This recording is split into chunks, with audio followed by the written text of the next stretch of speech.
श्री गणेशाय नमः। नमस्कार दोस्तों, ये राशिफल चंद्र राशि पर आधारित है। चंद्रमा मन का कारक है। हमारे मन और मस्तिष्क पर चंद्रमा का गहरा प्रभाव होता है। हमारे रोज के जीवन में चंद्रमा की वजह से हम काफी बदलाव महसूस करते हैं और आज आपकी कुंडली में चंद्रमा की पोजीशन काफी अच्छी है।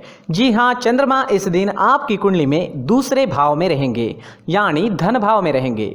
ये दिन आपके लिए सफलता लाएगा। आपके अटके हुए काम पूरे हो जाएंगे, मन प्रसन्न रहेगा, खुशनुमा माहौल रहेगा।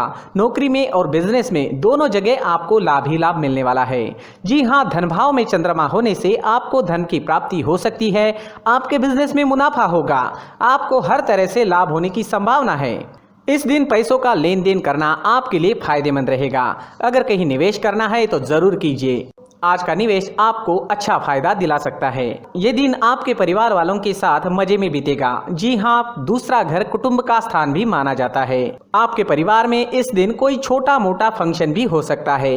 पारिवारिक सुख के मामले में आज का दिन बहुत अच्छा है। आप अपने परिवार को वक्त दे पाएंगे।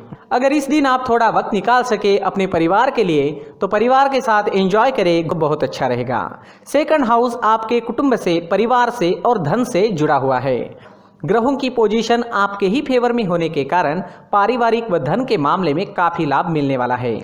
अगर किसी से मनमुटाव या तकरार है तो आज रिश्ते अच्छे बनेंगे। बिजनेस में मुनाफा व धन प्राप्ति के मौके मिलेंगे। धन प्राप्ति के नए नए रास्ते भी इस समय में मिल सकते हैं। स्टूडेंट्स के लिए भी ये समय बहुत अच्छा रहने वाला है। स्टूडेंट्स इस दिन अच्छी एकाग्रता से पढ़ाई कर पाएंगे। पढ़ाई करने में मन भी लगेगा। विद्यार्थियों को आज अपने फ्यूचर के लिए प्लानिंग करना अच्छा रहेगा। जी हाँ, अपने फ्यूचर के लिए प्लानिंग करने के लिए ये दिन बहुत बढ़िया है। प्लानिंग जरूर करें। अगर कोई एग्जाम है, किसी कॉम्पिटिटिव एग्जाम की तैयारी में जुटे हैं तो समय आपके साथ है, बिल्कुल चिंता ना करें। विदेश जाने के मौके भी इस समय में आपको मिल सकते हैं या विदेश से धन कमाने के मौके भी इस समय में आपको मिल सकते हैं, तो मौकों का फायदा जरूर उठाएं। अगर पर्सनल लाइफ की बात करते हैं, लव लाइफ की बात करते हैं तो लव लाइफ के लिए ये दिन बहुत अच्छा रहेगा। अपना प्यार व्यक्त करने के लिए ये समय अच्छा है। मैरिड लाइफ में मधुरता रहेगी। पार्टनर एक दूसरे को अच्छे तरीके से समझ सकेंगे। अड़चने या तकरार दूर होती दिखेगी। अगर किसी को प्रपोज करना है तो समय अच्छा है, कर सकते हैं। सफलता मिलने की पूरी संभावना रहेगी। आज का दिन प्रसन्नता व आनंद से भरपूर रहेगा। इस वजह से दिन का पूरा लाभ उठाए, दिन को पूरी तरह से एंजॉय करने की कोशिश जरूर करें। अगर स्वास्थ्य की बात करते हैं, सेहत की बात करते हैं तो इस दिन स्वास्थ्य से जुड़ी कोई भी परेशानी नहीं होगी। दिन आनंद से भरपूर होगा। जो पहले से बीमार है उन्हें भी आराम मिल सकता है। अपने खान पान पर ध्यान दें, योगा करें, प्राणायाम करें और सुबह का टहलना शुरू रखें। अगर आपको ये जानकारी अच्छी लगी तो इस वीडियो को लाइक जरूर करें। दोस्तों, ये राशिफल चंद्र राशि पर आधारित है, लेकिन कभी कभी हमारी पर्सनल कुंडली में बाकी ग्रहों की पोजीशन कुछ इस तरह की होती है कि आपके राशिफल परिणाम में बदलाव दिख सकता है। इसलिए राशिफल को एक मार्गदर्शन के तौर पर लिया जाए तो ज्यादा अच्छा रहेगा। दोस्तों, सभी राशि के लोगों के लिए जीवन में आगे बढ़ने के लिए कुछ जरूरी बातें वीडियो में आगे बताई गई है, तो वीडियो आगे जरूर देखें। नमस्कार दोस्तों, व्यक्ति को अपने जीवन में सफल होने के लिए मेहनत के साथ साथ भाग्य का साथ होना भी बहुत ही आवश्यक होता है। अगर व्यक्ति का भाग्य उसका साथ देता है तो कम मेहनत में ही अधिक सफलता प्राप्त होती है। परंतु कई बार ऐसा देखा गया है कि व्यक्ति के जीवन में कई ऐसी घटनाएं घटित होती है जिसकी वजह से उसको बहुत सारी परेशानियों का सामना करना पड़ता है और इस स्थिति में व्यक्ति को बिल्कुल भी समझ नहीं आता कि ऐसा क्यों हो रहा है। दरअसल आपके घर में ही कुछ ऐसी चीजें होती है जो हमारे भाग्य को प्रभावित करती है, हमारे जीवन को प्रभावित करती है और उन चीज़ों के आसपास होते हुए भी हमें वो चीज़ें नज़र नहीं आती। वह चीज़ें हमारे चारों तरफ एक अजीब सा घेरा बनाकर रखती है, परंतु हम उसको नहीं देख पाते। इन चीज़ों से हमारे घर में और हमारे जीवन में नकारात्मकता फैलती है, जिसकी वजह से हमें नुकसान उठाना पड़ता है, जिसकी वजह से हमें भारी नुकसान उठाना पड़ता है। हम पूरी तरह से कंगाल हो सकते हैं। हम सोचते हैं हमारे जीवन में हमारी ग्रोथ नहीं हो रही है, लेकिन हम इन चीज़ों पर ध्यान नहीं देते। तो दोस्तों, इन चीज़ों पर ध्यान देना ज़रूरी है और वो चीज़ें अब मैं आपको बताने जा रहा हूँ। अगर आप कहीं बाहर से आते हैं और अपने जूते चप्पल इधर उधर कहीं भी उतार देते हैं तो ये अशुभ होता है, क्योंकि इधर उधर जूते चप्पल उतारने की आदत की वजह से आपको अपने जीवन में आगे बढ़ने में रुकावटें उत्पन्न होती है। इससे उन्नति में बाधा आती है। इसलिए आप अपने जूते चप्पलों को उनकी जगह पर ठीक प्रकार से रखें। दोस्तों, काफ़ी लोगों को इस तरह की आदत होती है, कहीं से भी बाहर से आते हैं, कहीं भी जूते चप्पल फेंक देते हैं, कहीं पर भी उतार देते हैं। कुछ लोग तो घर के एंट्री के मेन डोर के सामने ही जूते या चप्पल डायरेक्टली उतार देते हैं। ये तो बहुत ही गलत है। साथ ही कुछ लोग जूते चप्पल उल्टे रख देते हैं, उस पर ध्यान नहीं देते। लेकिन इन चीज़ों पर ध्यान देना बहुत ज़रूरी होता है और जूते चप्पल हमारे जीवन को बहुत ज़्यादा प्रभावित करते हैं। दोस्तों, ध्यान रखें, जूते चप्पल हमेशा साफ सुथरे रखें और उनको उनकी जगह पर रखें। उनके लिए एक स्थान बनाएं, उस स्थान पर रखें। अगर कोई व्यवस्था उनके लिए की है तो बहुत ही अच्छी बात है, वहां पर उन्हें रखें, साफ सुथरा रखें। जूते चप्पलों को उनकी जगह पर कुछ इस तरह से रखें कि वो देखने में भी अच्छी लगे। अगर वो चीज़ें देखने में अच्छी लग रही है तो फिर उनसे नेगेटिव एनर्जी उत्पन्न होने की संभावना बिल्कुल भी नहीं रहेगी। तो दोस्तों, इस बात का ध्यान ज़रूर रखें। साथ ही दोस्तों, एक और बात है जिस पर आपको ध्यान देना बहुत ज़रूरी होता है। हमारे घर के छत के ऊपर जिन चीज़ों का हमें काम नहीं होता है उन्हें हम घर के छत के ऊपर रख देते हैं। ऐसा करते करते देखेंगे तो घर के छत के ऊपर कबाड़ जमा दिखता है। जी हाँ, जो चीज़ें हमें लगता है आगे जाके हमारे काम में आ सकती है वो हम घर के ऊपर रख देते हैं, लेकिन वो चीज़ें तो काम में नहीं आती, हमारे जीवन पर वो चीज़ें बहुत ही गहरा नेगेटिव इफेक्ट डालती है। इसलिए हमारे घर के ऊपर का जो भी एरिया है वो पूरी तरह से साफ सुथरा रखें। जी हाँ, साफ सुथरा रखना है और एक भी बिना काम की चीज़ हमारे घर के ऊपर नहीं रखनी है।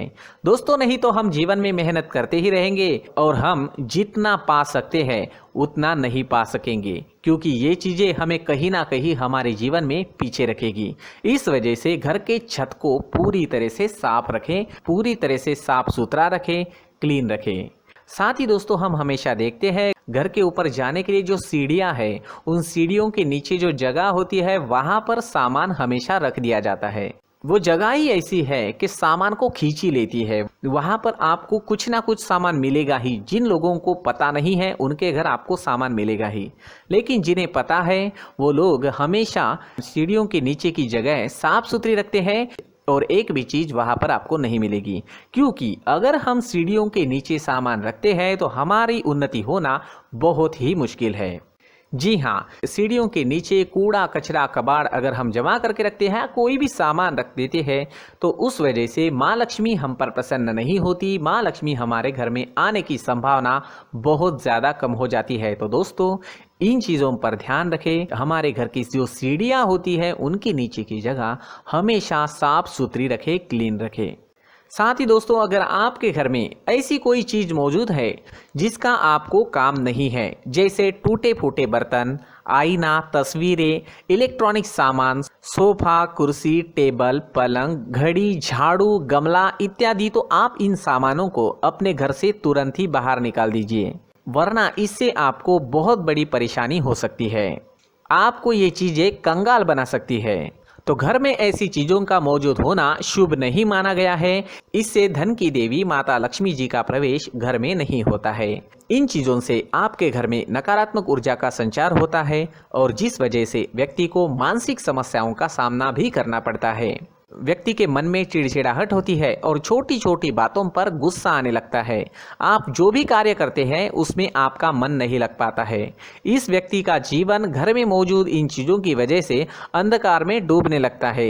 इसलिए आपको घर में बिना काम की चीज़ें, कूड़ा कचरा नहीं रखना है। दोस्तों, एक और ख़ास बात है, हमारे घर में मकड़ी का अगर जाला है तो वो बिल्कुल भी शुभ नहीं है। जी हाँ, वो अशुभ माना जाता है। घर में मकड़ी का जाला होना अशुभ है। इससे आपके अच्छे दिन भी बुरे दिनों में बदल सकते हैं, क्योंकि मकड़ी अपना जाल शिकार को फंसाने के लिए बनाती है। और अगर आपके घर में मकड़ी का जाला है तो इससे घर में नकारात्मक ऊर्जा का प्रभाव अधिक बनता है और वास्तुशास्त्र के अनुसार इससे सकारात्मक ऊर्जा का नाश होना शुरू हो जाता है और घर में नकारात्मक ऊर्जा बहुत ज़्यादा बढ़ जाती है। इसलिए आप अपने घर को हमेशा साफ सुथरा रखें। कम से कम 1 महीने में अपने घर के हर कोने की साफ सफाई ज़रूर करें। जी हाँ, वैसे तो एक हफ्ते में साफ सफाई करनी ही चाहिए, लेकिन ना हो सके तो 1 महीने में तो आपको घर पूरी तरह से साफ करना चाहिए और मकड़ी के जालों को खास करके अपने घर में बिल्कुल भी पनाह ना दें। दोस्तों, मुख्य द्वार भी हमेशा साफ सुथरा रखें। मुख्य द्वार को हमेशा सजाया जाता है, क्योंकि मुख्य द्वार से ही हमारे घर में लक्ष्मी का प्रवेश होता है। तो मुख्य द्वार को साफ सुथरा रखें और सजा कर रखें तो बहुत अच्छा रहेगा। इससे मानसिक रोग और घर की परेशानियां दूर हो जाएगी, धन की कोई कमी नहीं रहेगी और इसके साथ साथ आय के नए स्रोत भी खुलने लगेंगे।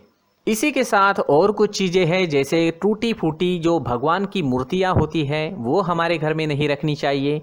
साथ ही जो भगवान के पुराने फोटो है जो जमा करके रखे हुए होते हैं, तो दोस्तों वो चीज़ें नहीं रखनी चाहिए। जो भगवान के फोटो या भगवान की मूर्तियाँ जो घर के मंदिर में हैं, बस वहाँ तक सीमित है। अगर आपके घर के शोकेस में भी वो मूर्तियाँ रखी है, कुछ फोटो रखे थे, उन्हें भी साफ करते रहना चाहिए। जिन चीज़ों को हम मेंटेन नहीं कर पाते, साफ नहीं रख पाते, उन चीज़ों को घर से हटा देना ही आपके लिए अच्छा रहेगा। साथ ही दोस्तों, कुछ तस्वीरें हैं, जैसे डूबते नाव की तस्वीर या फिर झगड़े की तस्वीर या फिर कुछ ऐसी तस्वीरें होती है जो देखते ही हमें समझ में आ जाता है कि ये तस्वीर निगेटिविटी दर्शा रही है। इस तरह की तस्वीर भी आपको आपके घर में नहीं रखनी है। जी हाँ, इस तरह की तस्वीर लगाने से भी हमारे जीवन में उसी तरह की घटनाएं घटित होना शुरू हो जाता है। हर एक चीज़ हमारे घर की हम पर प्रभाव डाल रही है, तो इन चीज़ों को ध्यान में आपको रखना होगा। तो दोस्तों, कुछ ऐसे छोटे मोटे बदलाव करके हम हमारे जीवन में खुशियाँ ला सकते हैं, तरक्की ला सकते हैं, धन ला सकते हैं, माँ लक्ष्मी जी का प्रवेश हमारे घर में हो सकता है। तो इन चीज़ों को ज़रूर आजमाएं। इस तरह के बदलाव आप आपके घर में ज़रूर करें। धन्यवाद।